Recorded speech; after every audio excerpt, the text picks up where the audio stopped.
Du vil ha det ille. Ja. Ja. Ja, dette må vi snakke om. Jan, nå må du passe på å styre ditt eget liv, Ja. og ikke la andre ta kontrollen. Jeg hadde jo ubevisst altså søkt mot faenskapet, rett og slett da. Ikke sant? Men det åpnet seg ikke noe rom i hodet ditt, Jan, da du slo det da, noen nye rom. Nei, heldigvis ikke. Jo, men det kunne vært spennende da. Du blir like avhengig av negativ respons som av positiv respons, faktisk. Det er faktisk mulig å bli glad i seg selv etter hvert. Altså, du må leve ditt liv, og ikke andres liv, Riktig. som er veldig vanskelig. Og den balansen der. Ja. Det er det du kan. Det er det du er trygg på. Ble ikke hun fornærmet at hun trodde at du var sammen med henne, så ble du homofil? Ja, jeg ble jo ikke homofil. Det er jo veldig politisk ukorrekt, Lars Daniel. Jeg er veldig sårende at du... Fordi som oftest i frie samfunn som det vi lever i, så er det oss selv som har satt oss selv i fengsel. Ja, akkurat. Ja. Vi Og lever det ikke- kjenner jeg på ofte, altså. Ja. Jeg er jo litt i fengsel ennå. Ja da, ja da. Altså, Men og så han vil eller det- hun er ikke perfekt. Forholdet er ikke perfekt. Og det vil jo aldri ikke bli være. det. Og da er det jo det gode gamle ekteskapet. Det er kanskje litt lurt, da. For da er det jo liksom til døden skiller oss av, og i godt og i Ring, tykt. er det ring? Ja. Da må man jobbe med seg selv, og man går gjerne i terapi. Jeg har jo selv gått i terapi. Da hadde jeg behov for å rydde opp litt, ja. Og det har jeg hatt siden. Han kom jo ikke som avtalt i gåsehudene.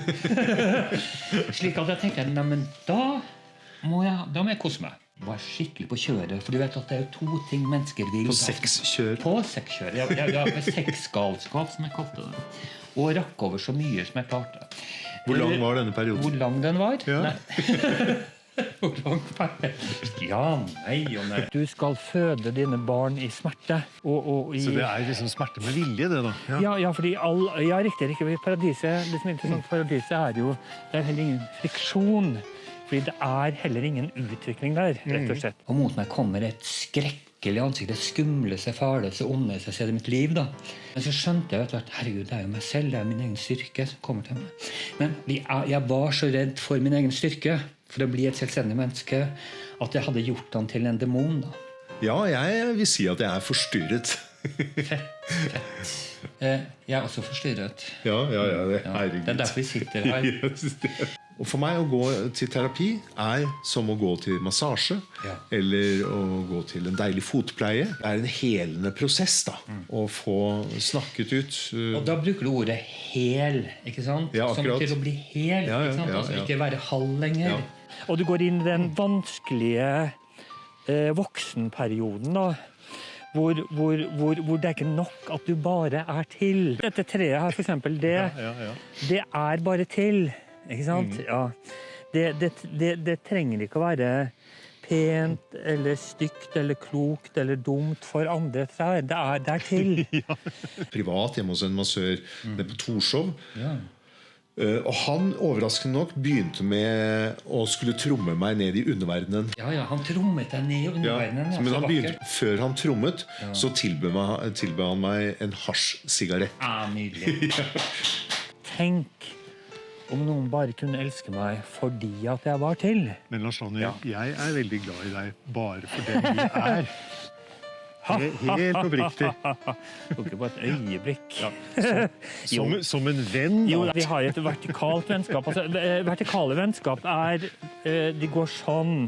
Ikke sant? Også de horisontale, det er knullingen og alt det der, de går sånn. Ja, så et vertikalt vennskap Vi har et vertikalt det vennskap. er ganske sunt.